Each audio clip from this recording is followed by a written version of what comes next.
Ciao, I'm Christopher Stewart. Now, some people might say, Chris, why do a video blog? Well, Peter, and I'm sure a lot of people today are still trying to transcribe actually everything he did. Peter Cushing had a gramophone, and he recorded everything.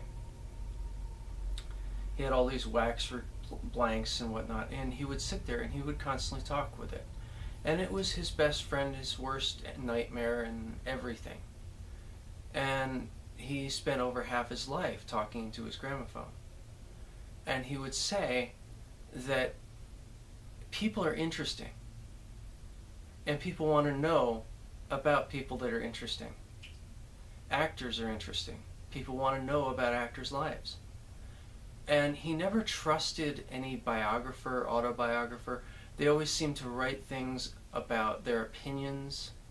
They never really seemed to tell you about the person, about the artist themselves. He didn't want to be forgotten. And he didn't want to be told like other people would say this is what he was like. Because there he is. You don't have to question, it's right there on his gramophone. It's him. And he used to say, it's about what we leave behind. It's about what future generations can learn.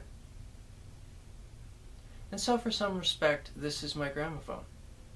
I'm not really used to it yet. Probably one of the first times I started actually talking about my life.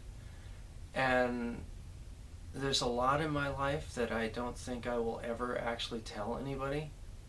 There are a lot of secrets and mysteries to my life, which sometimes it's almost better left unsaid. It's better left disappeared in the void of whatever. I was involved in many, many things that I'd rather forget. I've had relationships in many cases I'd rather forget. And from a healthy standpoint, it's a good thing to try and get some of that out. From another perspective is the question of, what about an agent? Well, as everybody knows, half the agents in the industry won't look at a resume. So you need to make them look at a resume. This is a way to do that. It's not necessarily going to work, but it's a way to make people look. It's a way to make people pay attention. As an artist, you have to grab the world by the throat and say, I'm me, look at me, in order to get people to appreciate you for who you are.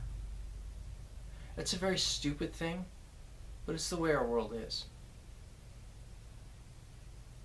So you always want to look at life from several perspectives. What am I going to leave behind? What can people learn? And as an artist, how can I make people understand who I am, what I am, what my worth is, what I can do? Especially when everyone in the world is sitting there going, everything must be done our way. My God, when you think about the art that was destroyed just because people wouldn't understand it. Whole civilizations destroyed because, oh, it's art, but I don't find it artistic.